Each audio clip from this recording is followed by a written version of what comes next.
Olá pessoal, sejam todos muito bem-vindos por aqui ao nosso programa SP Londres e hoje eu quero começar com uma pergunta aí para você, hein? Você acha aí que é de muito romantismo da nossa parte pensar numa pessoa que vive das artes? Bom, pode ser que sim, pode ser que tenha um romantismo por aí, mas o que é viver das artes no mundo dos negócios? No mundo dos negócios, esse termo é chamado de empreendedorismo criativo. E o que é o empreendedorismo criativo? É todo e qualquer aí processo, atividade em que a criatividade ela é a base, ela é o oxigênio e sem a criatividade nada acontece. Enquanto em outros negócios o processo criativo é uma parte do negócio, aqui a gente está falando do todo. E esse é o nosso tema de hoje. Hoje a gente vai falar aí sobre tempo no processo criativo, nós vamos falar aí sobre liberdade, sobre criatividade, nós vamos falar sobre disciplina e sobre como você ganhar dinheiro aí através das artes. Então fica comigo aqui no nosso programa SP Londres, pelo canal Empreender, pela Band e também pela TV Londres. Estamos de volta e agora sim com a minha convidada, Gabriela Di Látio. Posso dizer aí, ela é uma soprana lírica, ela é uma empreendedora, ela é fundadora de um projeto que ela já vai me contar aqui já já. Muito obrigada por ter aceitado o nosso convite, Gabriela. Prazer é meu, obrigada por me convidarem. Nossa, o prazer é meu e eu já quero começar aqui contando que eu tive uma dificuldade, gente, de convidar aqui e achar um tema para a Gabriela, porque ela poderia falar de tantas coisas. Ela poderia falar de empreendedorismo feminino, ela poderia falar de diversidade, ela poderia falar de criatividade. Você sempre foi esse multitalento, assim, com esse olhar aí para todos os lados, nos negócios e nas artes? Eu não sei se eu sempre fui assim, mas eu acho que no momento em que eu decidi seguir uma carreira artística, eu já bem cedo me dei conta, acho que talvez por estar no Brasil, por estar tão longe, né? Imagina uma carreira cantora lírica, né? Não é uma carreira comum para ninguém quase, né? Mas no Brasil menos ainda, naquela época ainda. Eu acho que eu me dei conta que se eu quisesse ter sucesso na minha carreira, eu teria que correr atrás de várias coisas, né? Mais do que as pessoas que já estavam aqui na Europa, por exemplo, que tinham. Então, eu sabia que eu não ia simplesmente fazer as coisas e esperar o telefone tocar, mais ou menos isso, né? Que a gente acha que pessoas com talento, elas têm talento e elas sentam em casa e o telefone toca e nós vamos cantar. Não, não é assim. Então, acho que hoje, mas eu sempre falo que isso é o fato de eu ser brasileira conta muito, porque eu vejo aqui as pessoas são menos acostumadas com dificuldades, eu acho, com desafios. E a gente no Brasil mais ou menos já sabe que vão existir os desafios. Então eu já vinha preparada para isso. Claro que eu falando assim parece muito fácil, mas no momento que você está passando por essas dificuldades, né, que você cai e sofre rejeições, você se questiona, será que eu sou boa mesmo? Será que eu vou conseguir? Tem momentos que você não é assim, é tudo maravilhoso, eu sou tão proativa. Mas, como para mim o que me move é a arte, né? Essa vontade de comunicar através da música, e se eu não fizer isso, eu sempre acho que eu nunca vou ser eu por completo. Então eu não sentia que eu tinha uma opção. Eu tinha, caiu, levanta, vamos lá. Não deu desse jeito, vamos tentar de outro, né? Então, isso que você está falando é muito importante. Recentemente eu vi uma entrevista do Ayrton Senna em que ele falava isso. Ele estava no programa e as pessoas falavam como que foi para um piloto brasileiro chegar até aqui na Inglaterra, que era onde ele morava, né? E aí ele falou assim, olha, eu acho que para as outras pessoas as coisas acontecem tão mais fácil, mas para um brasileiro sair do seu país é outra cultura, é outro clima, quando a gente falou aqui nos bastidores, pessoal, é outra culinária, é outra vida, né? Então a gente, é muito sacrifício, é muito, vamos colocar assim, você abre mão de muitas coisas para estar aqui, né? E isso já é um ponto de fortaleza que a gente vai exercitando em nós, né? com certeza, mas eu acho que a base desse ponto é você ter aquela ambição de saber aonde que você vai chegar, né? Por que você está passando por tudo isso? Porque no fim você sabe qual é o foco, né? Onde você está querendo chegar. Isso é muito importante, eu acho. Para qualquer pessoa, atletas também, né? Artistas, ou qualquer empreendedor, né? A pessoa tem que ter aquela visão da onde você quer chegar muito, muito clara. porque só assim que a gente consegue, né, lembrar, sim, é verdade, é para isso que nós estamos fazendo isso, então vamos lá. Agora, lá no seu passado, você, pequenininha, você foi aprender piano, né? E eu vi que você não tinha piano em casa, e aí você desenhou um piano na mesa e aí você treinava ali, né? Ali você já tinha ideia que queria viver das artes, que era esse o seu negócio, era essa a sua vida, ou não? A coisa foi acontecendo aos poucos. Eu acho que ali não desenhei na mesa, desenhei numa cartolina. Minha mãe ia me matar se eu desenhasse na mesa, né? Imagina. Mas era uma cartolina que eu botava assim e praticava. Eu acho que naquela época era o meu sonho, né? Era um sonho ainda, porque eu cantava desde muito pequena, na escola, no coral da igreja. Então, assim, era muito parte da minha vida cantar, não pensava que era uma profissão, assim. Mas tocar piano em algum momento, acho que a minha mãe contava coisas, eu via concertos na TV, e começou a virar um sonho, eu queria tocar piano, né? E claro, a gente não tinha, minha família não tinha condições de comprar um piano. Mas minha mãe é muito fundamental também, acho, na minha existência, né? Ela não impediu a gente de sonhar, né? Não é porque você não tem dinheiro para comprar um piano, então você não vai sonhar. Não vai sonhar, mas vai tocar num piano de papel, né? E eu, por 2 anos, eu fiz aula de piano, estudando só o movimento dos dedos num piano de papel, porque, claro que era muito mais difícil, né? Porque eu chegava nas aulas, não é a mesma coisa do que você estudar, mas, assim, não me fez desistir de forma alguma, né? Naquela época. Depois eu me lembro, alguns anos depois, a gente teve um amigo da família que nos emprestou um piano. E aí, por alguns anos, eu tive um piano em casa, né? Daí eu podia estudar, todo mundo detestava, né? E nessa época você já tinha um plano assim? Não. Não. Não, eu tinha 11 anos nessa época. Então Então eu ainda era não bem tinha cedo. plano. Acho que o meu plano veio mais ou menos quando eu tinha, sei lá, uns 16 anos, porque daí eu comecei a fazer aula de canto de verdade quando eu tinha 14 anos, na escola de música da OSPA. Meio que por acaso também, porque eu sentia muita falta de cantar no coral e onde eu fazia o segundo grau não tinha coral. Aí eu entrei na escola de música da OSPA, eu fiz o teste de música, quando eu já tocava piano, eu sabia, né, teoria musical, e comecei a ter aulas de canto. Eu pensei, eu acho ópera tão bonito. E aí eu comecei a descobrir a minha voz e ter aquela experiência maravilhosa de poder cantar, que eu não sabia ainda, né, não tinha nunca tentado, assim, ter aulas de canto. Nossa, mas aí o canto tomou conta do piano muito rápido, né? Porque E aí você se encontrou ali, né?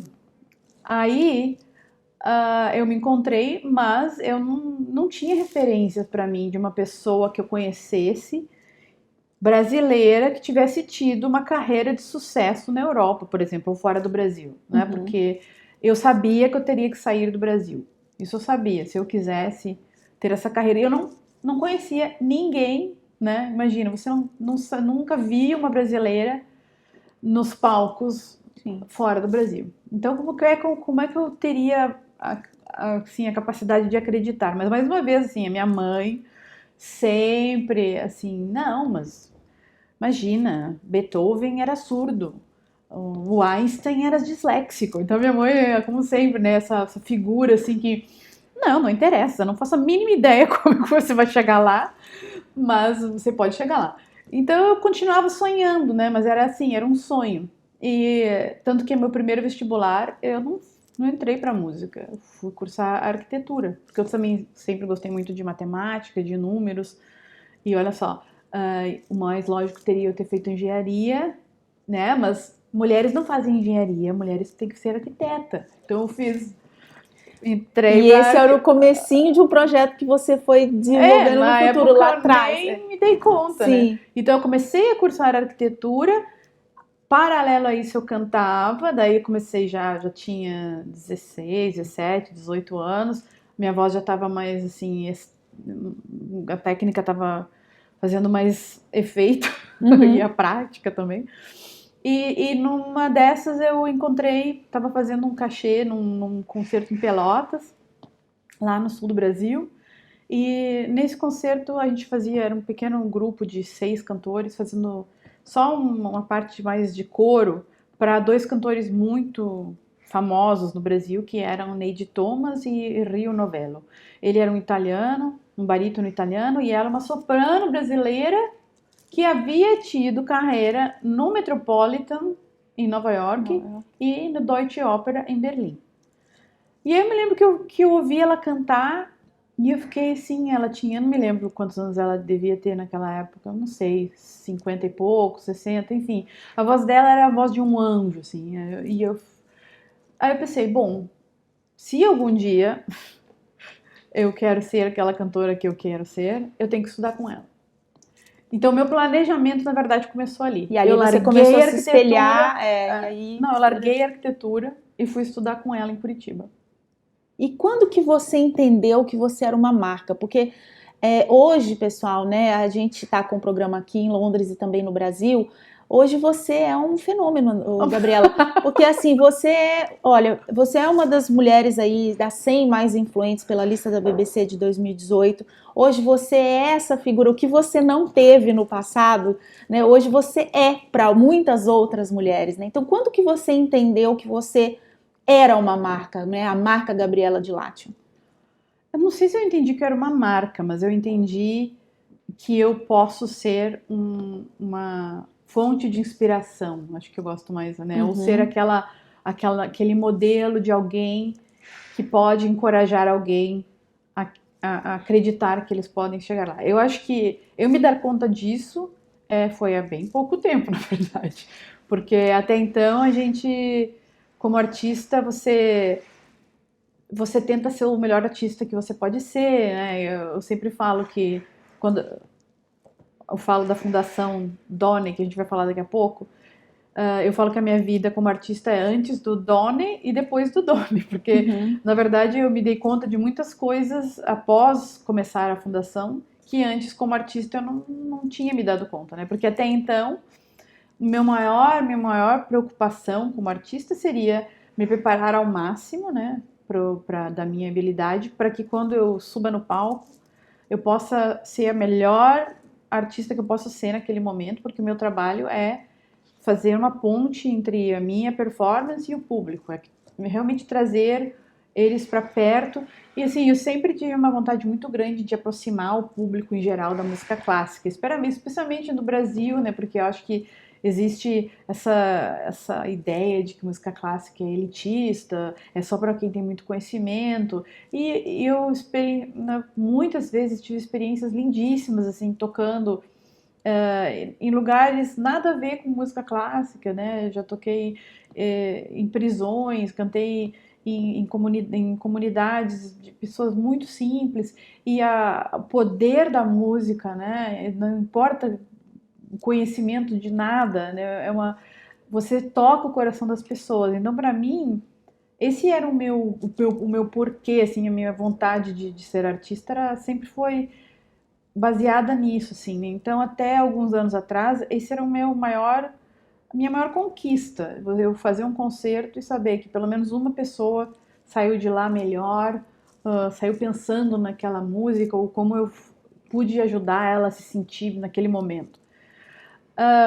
Depois que eu criei a fundação, isso mudou completamente, porque eu me dei conta da importância da representatividade de cada artista, e como hoje em dia, assim, por mais lindo que seja eu fazer uma pessoa se sentir bem num concerto, eu preciso usar a minha posição para fazer muito mais do que isso. Sim. Né? Então, é bem recente, na verdade.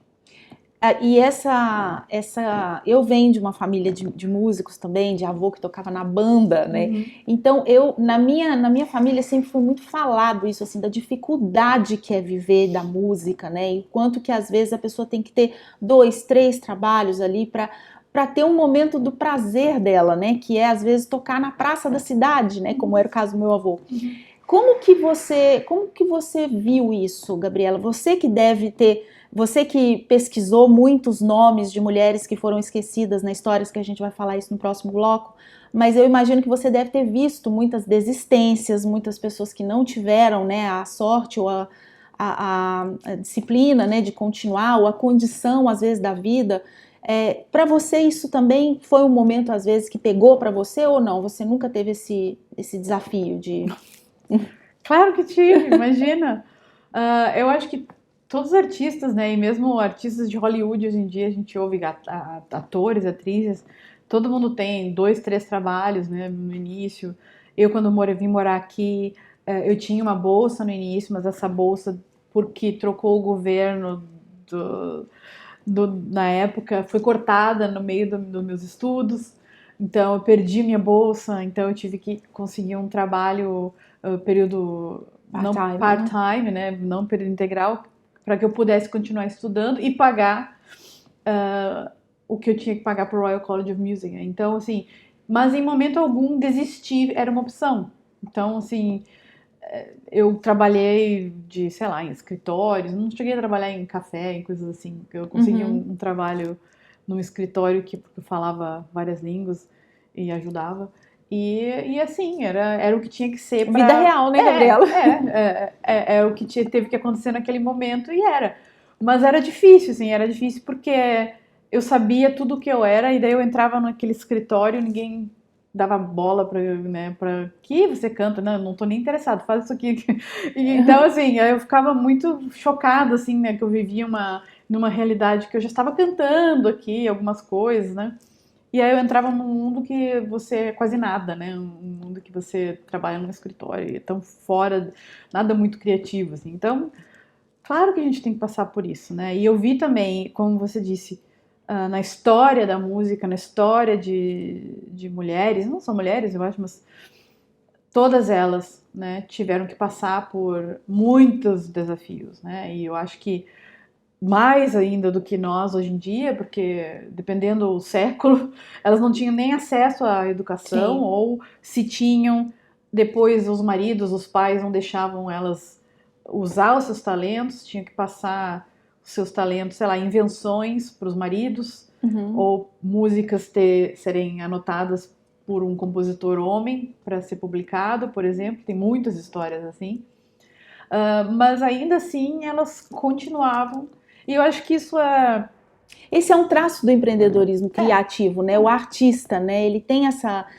desistir praticamente não é uma opção, né? Às vezes ele prefere até viver uma vida difícil, né? Você vê que a coisa não tá fácil, mas a vida ali, fazer o que ele gosta, né? É o mais importante, né? Fazer onde ele sente prazer, né? Onde ele sente feliz. Eu vi uma entrevista com a Fernanda Montenegro uma vez, que ela disse que quando as pessoas vêm e pedem conselho para ela, que eu quero ser ator, o que você me aconselha? Ela sempre fala, desista, vê o que acontece na sua vida se você desistir. Se passar 1 ano ou 2 você tiver agoniado assim, que você não consegue, aí volta. Porque para mim, eu acho que ser artista não é uma escolha. Ou assim, a escolha é você vai seguir isso ou você vai passar o resto da vida um pouco assim, não sendo quem você é ou buscando ser artista de uma outra forma. Porque para mim eu nunca vi uma opção de não fazer acontecer. Então, desistir nunca é uma opção para mim. Né? Nunca vai ser. Então, no momento que eu entendi isso, a coisa fica mais fácil em termos, né? Não é que fica fácil. Mas você sabe que você vai ter que achar outro jeito. Então, você tem que ser mais proativo, você tem que criar suas próprias oportunidades. Eu acho que com a coisa artística existe muito mito também, né? De que, se você tiver talento, tudo vai acontecer. Não vai acontecer. Não vai acontecer porque eu já vi muita gente com o que se chama talento, né? Que na verdade eu tenho um problema com essa palavra, porque eu acho que talento é uma combinação de coisas, entre elas disciplina e persistência, mais do que tudo. E no fim, quem acaba sobrando ou sobrevivendo na carreira é quem não desiste. É simplesmente isso. Sim. E a gente está falando aqui de uma pioneira, né? De uma pessoa aí que teve todos os seus desafios sem ter esse espelho, né? Como é que eu vou? Eu vou por aqui, eu vou por ali. Então, a gente pode considerar que esse desafio é maior ainda, né? A gente vai para o intervalinho agora e daqui a pouco a gente volta falando de empreendedorismo criativo. Bom, pessoal, estamos de volta aqui no nosso SP Londres. Hoje eu tô com Gabriela Dilatio, cantora lírica, e hoje falando sobre empreendedorismo criativo. Gabriela, a gente sabe que, falando da vida real do empreendedorismo criativo, muitas vezes ele é muito difícil porque o empreendedor criativo, o artista, ele faz todo o processo. Então, ele é, às vezes, vamos falar um pouco da pintura, né? Então, ele é a pessoa que vai lá, que faz a compra, ele pinta, ele vende na feira no fim de semana. Todo o processo é feito por uma pessoa. Ele cria conteúdo, ele põe nas redes sociais, quer dizer, é tudo uma pessoa só. Como que é para você essa questão do business no empreendedorismo criativo? Você tem uma equipe, você era essa pessoa que fazia todo o processo, ainda com o seu processo criativo no meio? Como que era para você? Eu acho que vai ter bem poucas cantoras líricas que têm equipe. Porque, na verdade, a gente, assim, vamos falar numa carreira normal, geralmente uma cantora lírica não vai ter equipe. Você tem, sei lá, assistentes de vez em quando, coisas assim. No meu caso, porque como eu sempre tive essa veia empreendedora, eu me dei conta que só esperar o telefone tocar não ia dar certo. Então eu tive que começar a montar meus próprios projetos. Isso eu comecei a fazer já ainda na faculdade, assim. Então, aí nesse ponto, realmente, eu não tinha equipe, mas eu ia fazendo, né? Então eu pensei, nossa, que legal seria fazer um concerto com esse tema. E aí eu tentava pesquisar como que eu acharia as músicas que têm relação com esse tema e que tipo de outro artista que eu posso convidar para fazer uma colaboração, e como é que a gente vai fazer o flyer desse concerto que vai ficar bonito. Mas e qual é a ordem das músicas, que não vai ficar tudo assim muito, todo mundo botar as pessoas para dormir na primeira parte, daí fazer tudo. Então assim, tem assim uma visão bem assim curadorística, né? Sim. De pensar em toda a experiência do consumidor, da audiência, no caso, como que a pessoa vai, desde o momento que ela abre o programa, né, o que eu vou vestir, tudo, qual é que vai ser o bis, sabe? Então, nesse sentido, sim, né? Isso só foi aumentando no decorrer da minha carreira, e hoje em dia, assim, é o que eu mais gosto de fazer, né? Você É muito também participa mais. de tudo isso, né? Sim, Até hoje. é muito mais amplo hoje em dia, né? Sim. Porque são projetos maiores que envolvem mais pessoas, né? Que nem agora trabalhando com o Royal Albert Hall, por exemplo. Então, assim, ampliou um pouco mais. E Uhum. aí sim, aí você tem equipes diferentes que se ajudam nesse processo e aí facilita um pouco, mas também não, né? Porque ao mesmo tempo, não sei se todo artista é assim, mas eu acho que sim. A gente é um pouco dominador, assim, a gente é control freak, né? Quer tomar conta de tudo, quer fazer Sim. tudo, quer olhar tudo. Tudo tem que ter Então, o DNA da não, Gabriela, tudo né? tem que estar alinhado, né? Sim, Como várias pessoas, a gente é perfeccionista, né? Então, sim. eu posso passar milhões de horas, assim, decidindo a fonte que vai ser naquele programa, por exemplo, né? E eu imagino que a gente, nesse caso, tem que exercitar aí também um pouco da paciência, né? Porque no empreendedorismo criativo, outra característica que eu acho que difere um pouco dos outros negócios é uma padaria, por exemplo, né? Você vai fazer o pão, você vai colocar ali no balcão e você sabe que ele tem o tempo de venda. E muitas vezes no empreendedorismo criativo a gente planta sem nem saber se vai colher. Né? Então você está plantando, está investindo sua energia, o seu tempo, mas você nem sabe quando que vai colher e se vai colher. Como que é a Gabriela com a paciência, né, dentro do empreendedorismo criativo? Gabriela não tem muita paciência, mas eu sempre quero as coisas para ontem, assim, que elas aconteçam. Mas é claro que acho que isso é normal, né, em cada pessoa. Mas eu aprendi que é realmente isso, né, que algumas coisas levam tempo, né, você tem que aceitar, né, especialmente assim no início de um projeto que você está cheio de ideias e que você quer ver aquilo acontecer de uma vez e que você sabe que não vai acontecer porque depende, sei lá, de um diretor ter o tempo para poder fazer aquele trabalho com você ou de alguém que vai fazer o vestido. Então assim tem várias coisas, né, que dependem de outras pessoas que você tem que entender. Agora, também tem outras coisas que você semeia e que você nunca talvez vá saber quem colheu, né? E que eu acho isso mais legal, na verdade, Uhum. porque tem várias coisas que aconteceram na minha vida, e, por exemplo, e-mails que eu recebo, ou uma pessoa que me vem falar uma coisa num concerto, no final de um concerto, ou, ou só uma mensagem no Instagram, por exemplo, diz, eu vi você cantar naquele dia e tinha acontecido isso na minha vida e por causa daquele concerto eu acreditei nisso. Teve um programa que eu fiz na TV que passou no Brasil e eu recebi tantas mensagens depois daquele programa, por exemplo, de pessoas que, nossa, eu tenho esse problema e eu vi você e isso me deu coragem para tentar mais uma vez. E às vezes eu nem sei, né? Quem mais viu ou ouviu alguma coisa que eu disse. E por isso que eu acho que eu tenho que, nesse momento que eu estou impaciente, eu tenho que lembrar que tem várias coisas que já estão acontecendo, É. né? Tá sempre alguma coisa acontecendo. E que não é mais sobre nós, né? É Exato, sobre não. o outro agora, Exato. né? É sobre esse público que vai te assistir, é sobre esse público que um dia tá lá sonhando, né? Com uma Absolutamente. oportunidade de um dia chegar, estudar fora, quem sabe, né? E ter uma carreira de sucesso, né? É. Bom, eu quero perguntar uma coisa pra você que eu acho que quando você veio pra cá, ela tá contando que ela já tá em Londres há 20 anos, né? Uhum. Acredito que nessa época rede social nem se falava, né? O que era rede social. E hoje a gente vê que o empreendedorismo criativo, para muitas pessoas, você tem que explodir na internet, né? Você tem que estar muitos seguidores, você tem que estar criando conteúdo, você tem que estar sempre ali aparecendo e tal. Como que é isso para o artista, né? Você acha que de fato isso é uma condição, é uma válvula propulsora que vai te levar ao sucesso, ou nem sempre está alinhado à rede social é uma garantia de alguma coisa? Sucesso. Bom, o que é sucesso, né? Mas eu tenho eu tenho uma relação complicada com a mídia social. Eu acho que eu acredito muito no poder das mídias sociais e, ao mesmo tempo, detesto as mídias sociais.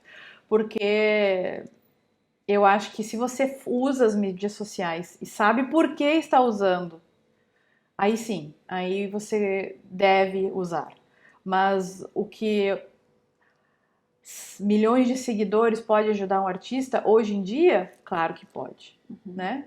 Claro que pode.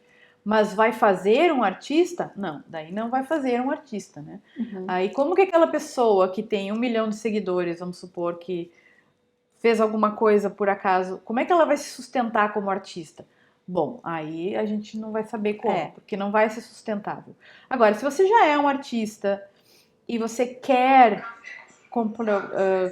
dividir a sua arte com o pessoal da mídia social e você vai fazer isso porque sem esperar milhões de likes, né? Porque Sim. senão cria uma coisa horrível que essa dependência Essa ansiedade também, de né? ser gostado, né? É. Então, e eu acho isso muito, muito ruim na nossa sociedade hoje em dia. Artística também, porque eu sei muito bem como é que é. A gente põe uma coisa na internet com o nosso amor, assim, né? A gente dá a nossa cara, assim, por favor, eu fiz isso com tanto carinho. E aí as pessoas hoje em dia, não gostei, é horrível, né? Então você tem que ter muita coragem e saber por que você tá fazendo, né? Sim. E saber que nem todo mundo vai gostar, isso é ok, mas assim, é uma forma de você encontrar a sua tribo, né? Tem um livro ótimo do Seth Godin que fala tribos, né? Então, assim, é só você aceitar que não é todo mundo que vai gostar de você e que você tem Isso é que, muito importante, é. na verdade, você tem que direcionar quem são as pessoas que você quer inspirar, fale sempre para elas e quem não gostar não vai entrar na tua tribo. É isso. Sim, Então, assim, é. mas mais uma vez, assim, tem que ter muita maturidade para você fazer isso, né? Para você conseguir não dar bola para os comentários, para os trolls, para tudo que acontece na mídia social que é muito negativo. Mas se você tiver bem claro, eu acho que isso é muito importante. Para que eu estou usando a mídia, né? Entender que nem todo mundo vai gostar, isso é ok, não vá se mudar a sua arte porque, não, mas não, não. Eu acho que a fidelidade ao que você quer passar tem que ser a prioridade número 1, né? E aí sim, aí eu acho que vale a pena. Mas Esses dias eu vi uma entrevista com o Dado Villa-Lobos, do Legião Aham, do Urbana, né? Legião. E ele falando sobre as músicas dos anos 80 que ele fazia no Legião, que tinha 14 minutos, 9 minutos. É, E eles falando que isso hoje seria impossível, né? Porque hoje a pressão por uma música curta, que tem um jingle fácil, né? Que tem um refrão aí, e para caber nos stories das redes sociais, para caber e ele fala, isso hoje mas você ter a consciência de para quem você fala, para é. quem você canta, né? Quem é seu público e seguir em frente, né, É isso Gabriel? aí. É tipo assim, não olhe para trás, vá para frente. Mas eu acho que isso que falta, né, em vários artistas, principalmente mais jovens, né? Porque A o pressão número é muito um, a grande, pressão é né? muito grande e a vontade número um é eu quero que eles gostem de mim. Todo mundo. Não vai acontecer, né? Então, e eu Exatamente. acho que quando você tem uma empresa, por exemplo, é um pouco mais fácil porque é um pouco mais separado, assim, né? Não é você, não é a pessoa que eles estão não gostando, é o produto, é o jeito que você fez o anúncio. Mas quando você põe o teu rosto ali, é muito difícil, né? É complicado. Tem E que. hoje a gente tem um papo com um especialista. Eu vou chamar aqui a nossa convidada de hoje para uma pergunta que apareceu aqui para a gente, também nas redes sociais, sobre empreendedorismo criativo, que é a Rafa Capai. Ela é bailarina, ela é artista, ela é empreendedora, ela é professora de empreendedorismo criativo. E eu quero perguntar para você, Rafa, existe não sei se é um mito ou se é uma verdade, isso você que vai me dizer aí, de que os empreendedores criativos não têm uma relação boa em ser comercial e monetizar a sua arte e monetizar aí todo o seu capital, às vezes intelectual, criativo, artístico. Isso é mito ou verdade? E se é verdade, por que isso acontece? Por que as pessoas que têm uma alta capacidade criativa muitas vezes têm uma baixa capacidade comercial e de monetizar aí a sua arte? Bom, Rafa, eu quero agradecer muito a sua presença. Quero um dia, né, que você esteja aqui com a gente. E, Gabriela, a gente levando adiante esse papo de empreendedorismo criativo, hoje eu vi que não é mais sobre a Gabriela mesmo, né? Que hoje é você a fundadora do Doni, né? Uhum. Que é uma. Eu gostaria que você falasse um pouquinho mais, mas que você resgata esses nomes de músicos, de artistas que foram esquecidos ou esse nome foi apagado, né, pela história. E eu queria saber aí o que você aprendeu, né, no seu empreendedorismo criativo, na artista Gabriela de Lácio, com todas essas histórias que eu imagino que você deve ter conhecido. Nossa, continuo aprendendo, na verdade, né? Porque a Fundação Donne, que significa mulheres em italiano, chama Donne Mulheres na Música, Women in Music aqui. Começou quase por acaso, era um projeto assim de paixão meu, porque eu achei aqui num sebo aqui em Londres, lá em 2016, 17, uma enciclopédia que se chamava Enciclopédia Internacional de Mulheres na Música, publicada em 1984, onde havia sido listadas 6 mil mulheres compositoras na história da música. Então, vou encurtar uma história que é bem longa. Então, aquele conhecimento dessas 6 mil mulheres que eu nunca ouvi falar na minha vida me fez me sentir muito ignorante. E eu, né, comecei a descobrir história de mulheres, música de mulheres, histórias assim maravilhosas de inspiração. E aí voltou aquela criança da Gabriela, que a mãe dela contava história para ela não desistir, e só tinha homem naquela lista, né? Era o Sim. Beethoven, era o Einstein, era o Walt Disney. Minha mãe assim dava milhões de histórias. E eu comecei a ouvir histórias de tantas outras mulheres que conseguiram e que assim tiveram o seu momento, criaram músicas lindíssimas, mas a história apagou elas, né, dos livros, porque, sei lá quem que escreveu os livros de história depois achou, essa é uma mulher, não vai estar junto com os gênios da música. E assim, por causa disso, centenas, milhares de mulheres foram esquecidas e hoje em dia a gente vive um reflexo disso, né, porque as mulheres na música ainda não são reconhecidas em todas as indústrias, na pop, no jazz, na música Sim. clássica, e isso falando de mulheres compositoras, mulheres musicistas, mulheres maestras. Então, assim, a dificuldade continua. Então, Acho que todo o audiovisual, né? todas as artes Sim. e outras indústrias também, a gente sabe, Mas as artes, assim, bem complicado, assim, porque também existe esse mito de que se você tiver talento, você vai. E não é assim. Então, o que eu me dei conta é que eu aprendi, né? Tenho aprendido até hoje. A fundação hoje tem 5 anos e existe um site em que o trabalho da fundação é ampliar o conhecimento das pessoas, não só musicistas, mas de que existiram essas mulheres. Você pode entrar lá no site, vai ter vídeo educativo, tem playlists no Spotify, no YouTube, no Apple Music, só para você ouvir as músicas dessas mulheres, é tudo organizado. A gente tem uma lista no site com mais de 5.000 mulheres compositoras, que mulheres, aliás, já convido as mulheres compositoras do Brasil a se inscreverem lá no site. A Juliana vai botar o link daqui embaixo depois. É gratuito e você tem o seu perfil lá dentro. E hoje em dia o site da Fundação ele está inclusive no site do Oscars para os produtores de filme que querem fazer filmes novos, para eles buscarem mulheres também para colocar na lista do departamento de música de um filme novo, por exemplo, né? Porque mulheres... Para elas monetizarem as suas carreiras, né? Esse que é o problema. Mulheres... existem muitas formas de ganhar muito dinheiro com música, e uma delas é com filmes, com música pop, é produzindo música, não só sendo engenheiro de som de uma canção do Grammy, por exemplo. Você também ganha dinheiro fazendo isso, mas assim, é um clubinho bem fechado também musical, assim. Então, eu me dei conta, com tudo isso que aconteceu, dessa desigualdade que é tão grande. E eu comecei a me dar conta que essa fundação, poucos meses depois que eu criei que era um site só, mulheres do mundo inteiro começaram a me escrever, me mandar um e-mail. Muito obrigada, eu sou uma compositora, eu estou aqui na Austrália, você pode botar meu nome na sua lista. Gente, a lista não é minha, sim, vou botar. Mas então, assim, criou um movimento mundial, na verdade, que eu fico, assim, né, fiquei chocada, nunca imaginei, mas que me ensinou duas coisas, né, que é, você sempre pode fazer algo, né, porque a gente sempre acha, eu não vou fazer porque é tão difícil, né? A desigualdade é tão grande, eu não sou uma grande empresa que vai mudar isso. A gente porque na verdade qualquer ação nossa, a gente nunca sabe o que vai gerar, e o Donny, que foi esse site que eu coloquei lá num dia, hoje em dia está mudando realmente a indústria musical aqui e no mundo inteiro, bem devagarinho ainda, né?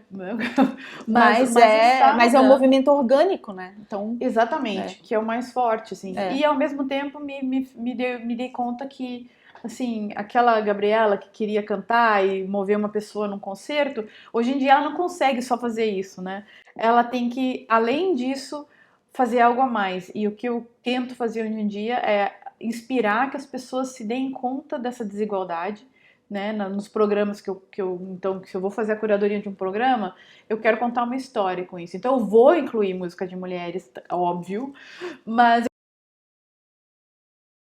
audiência, né? E eu vou deixar eles saírem de lá assim, nossa, eu nunca ouvi falar daquela mulher.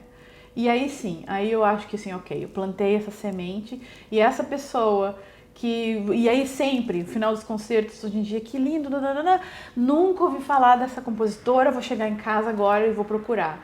Então, pra mim, eu até me arrepio quando eu falo. Nossa, isso é muito bonito mesmo. Porque daí eu sinto, ok, essa pessoa pro futuro já vai dar. Então, esse nome hoje é reconhecido por um grupo, por 6, 10 pessoas. Exatamente. Tá cumprindo o papel, né? Ai, que bonito, Gabriela, de verdade. Para quem tá em casa, seja aqui em Londres, seja lá no Brasil, a gente sabe que aqui a gente tem uma comunidade musical muito forte, né? E no Brasil, às vezes você aí que tá numa cidade pequena, né, e que não vê tantas oportunidades, a gente espera que a gente tenha trazido aqui um grande exemplo aí para você se inspirar. Para quem tá em casa e está começando a descobrir o seu talento, a sua arte, seja na música, seja na pintura, na dança, né, na interpretação, qual é a sua dica, o que você falaria para uma pessoa que está começando hoje e que quer viver de arte, que é o nosso papo de hoje? Bom, em primeiro lugar, eu acho que saiba por que você quer ser artista, né? Eu acho que é a pergunta número 1, né? E se for, porque eu quero ter milhões de seguidores, não, né? Mas, assim, essa é a primeira pergunta. A segunda pergunta é, então, fazendo bom uso das mídias sociais, eu acho que vá atrás de pessoas que você admira, que você gostaria de ser como elas, mas assim, pessoas positivas, né? Eu acho, encontre assim, hoje em dia é tão mais fácil, né? Sim. De você encontrar artistas que realmente são mais autênticos, que são, né, não precisa todo mundo ser do mesmo tamanho, da mesma cor, do mesmo jeito, do mesmo estilo. Então eu acho que a gente tem que acreditar que parte nossa como artista é mostrar as nossas diferenças e as nossas individualidades. Então, aceitar você em primeiro lugar como um todo, como artista, e buscar referências que fortaleçam essa tua individualidade e focar em desenvolver as tuas habilidades da melhor forma possível naquele momento, óbvio, né? Eu sei que dependendo de onde você está, vai depender sempre de onde você está, de questões socioeconômicas, enfim. Mas eu acho que tente se conectar com mais pessoas que você admira também no Brasil e aqui. Eu já deixo, né, o nosso Instagram da Fundação Doni, mas o meu também. Várias pessoas me escrevem e sempre, se eu puder dar alguma dica, sempre dou, né? Se eu puder conectar com alguém, dependendo a arte. E lembrar de não desistir. Eu acho que... Lá da sua mãe, né? Lá do passado. Lá do início, né? Isso. Eu vi a Lady Gaga falando numa entrevista, que era um conselho de um pianista americano, Duke Ellington, que falou, tem 2 regras. A primeira, não desistir. Segunda, lembre da primeira regra. É isso. É isso aí, né? Bom, eu falei para vocês que a gente ia falar de empreendedorismo feminino, que a gente ia falar aqui de inclusão, né, de criatividade, e eu gostei muito do papo, espero que vocês tenham gostado. Quero agradecer muito a sua presença. O site, todas as informações aqui para você conectar aí a essa inspiração, tá aqui na nossa tela. E eu espero vocês aqui no nosso próximo SP Londres, aqui pela TV Londres, pela Band e pelo canal Empreender. Obrigada!